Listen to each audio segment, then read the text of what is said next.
G'day and welcome to Clayton Today. I'm Rod Earnshaw, and in this series we're looking at how to do church. Our topic for discussion in this episode is world mission. John Wesley famously said, "The world is my parish." 250 years later we need to ask, have we really understood him? What is the local church's role in world mission? To guide us again in our discussion is Jonathan Pryke, Executive Minister at Jesmond Parish Church in the UK. G'day Jonathan, good to have you with us. Hi Rod, great to be back again. No, very good. John, I thought today we might just jump straight in and just ask, what does the Bible say about world mission? What John Wesley said there about the whole world being his parish, in a sense, kind of sums up the key thing, which is that the whole church is called to take the gospel to the world. The risen Jesus, you may remember, came and stood amongst the disciples, and he said to them, as the Father sent me, I am sending you. And then he breathed on them and said, receive the Holy Spirit. So mission is all about being sent by Jesus. It's being sent in the way that Jesus himself was sent. So he laid down his life out of love for the world. We are to go to all the world. So Jesus later on said to the disciples, go and make disciples of all nations. So we're to go to right throughout the world with the gospel.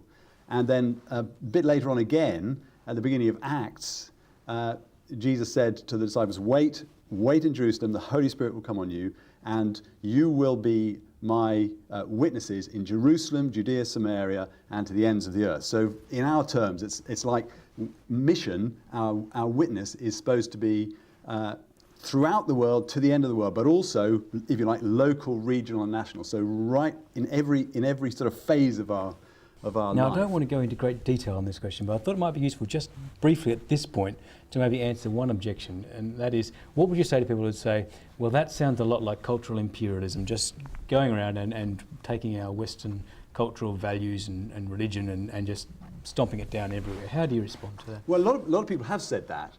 And actually, I think there's almost an even greater danger. There are sensitivities and there are difficulties over cultural issues, and they do have to be addressed.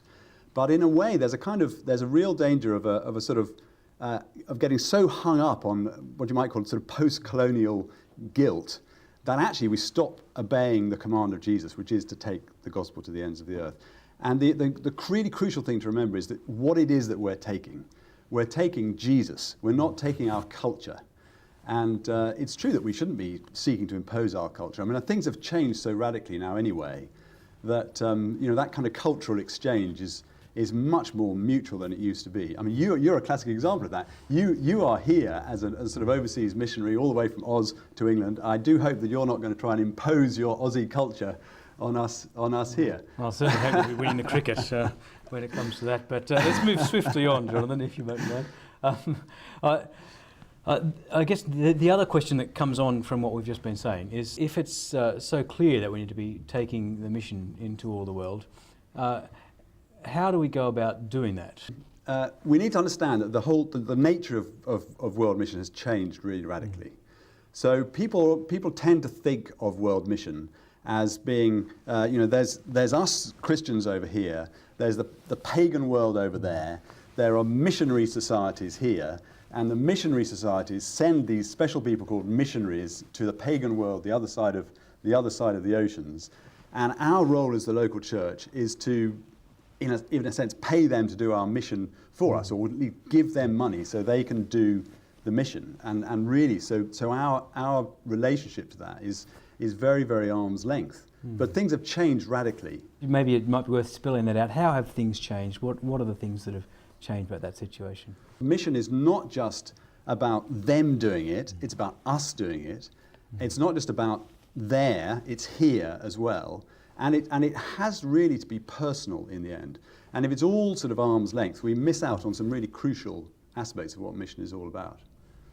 So you're talking about a fairly radical change in the way that things have happened. What is the new way that things have done? How can we make that personal? I think there are...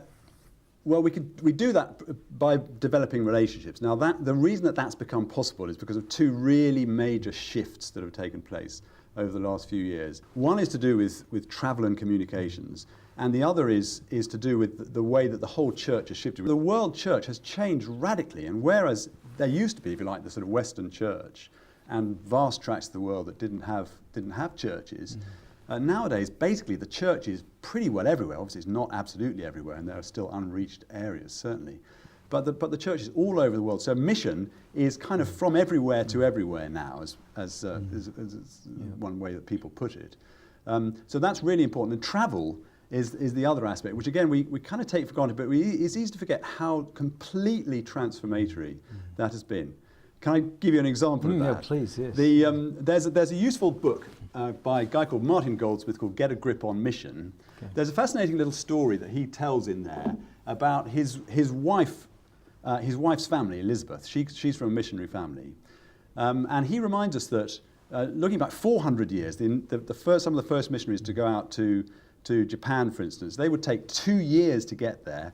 A lot of them would die on the way. Elizabeth's great-grandfather went as a missionary to India, and he said it took him only 4 months. Only 4 months to get there. Her father went as a missionary to China, and it took him many weeks to get there. He was amazed when Martin and Elizabeth went out as missionaries to Singapore in 1960, and they took only 3 weeks to get to Singapore. Weeks, yeah. But now, of course, we go all over the world in a very short time. Complete transformation, both of those things. The church everywhere and travel and communication. So I can see how those two things completely change the possibilities for mission. But I'm not quite sure you've quite answered the question that I wanted to get to, which is how then do churches do mission? How do we make that? How does that enable mission to be no longer at arm's length but personal, as you've mentioned? Well, I think local churches need to be actively and directly engaged in mission themselves. And they can do that by establishing partnerships with other churches around the world. Do you want to give us an example? What would that look like Sure. in practice? Maybe you could tell us what you do here. I mean, we have one example.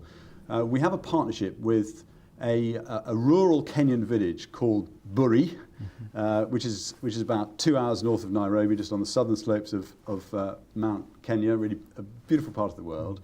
And we've had a partnership with that little rural church for, in fact, next year it's 25 years since that's been going on. Started just with personal contact, and we've been very regularly, probably most years since then, people from here have gone over there, people from there have come over to here. And obviously we do have more money than them, so we can share that with them. So we've helped them last year we've helped them to build a new primary school, as well as the church building and so on, all sorts of things. But also we've sent mission teams out to get involved in mission with them. But we also receive back from them an enormous amount. So I wanted to ask about that. What effect has that had on the congregation at Jesmond? How has that changed? Well, I think it has quite a profound effect, actually. It's tremendously encouraging for us because we're in a situation in the West where the church is used to decline, the church is used to apathy. The area where we go to, there was no church there 80 years ago, and now the church is everywhere. I met the wife of the very first evangelist who took the gospel into that area when she was over 100 just before she died. Amazing privilege that. It transforms the way we see in a way the whole of life. And Jonathan, we're running out of time, so I'm sorry, I'm going to have to cut you off. But quite briefly, do you think you could talk, if someone was in a church with no links, no prospect of getting a link, how would you encourage them to move into a partnership like this? Well, I think it's really important to be intentional about it. So they need to decide that that's what they want to do, and start with one. Just be focused. Don't try and do too much at a time, and remember that this is God's mission, not ours. We're going with Him. So the key thing is to watch and pray and look out for the personal contact that they can follow up. Okay. Thanks, John. That's very helpful. And thank you for watching. As you've heard, there are now great opportunities than ever to do world mission. I hope today's discussion gets you going. Do join us next time on Clayton Today. Goodbye.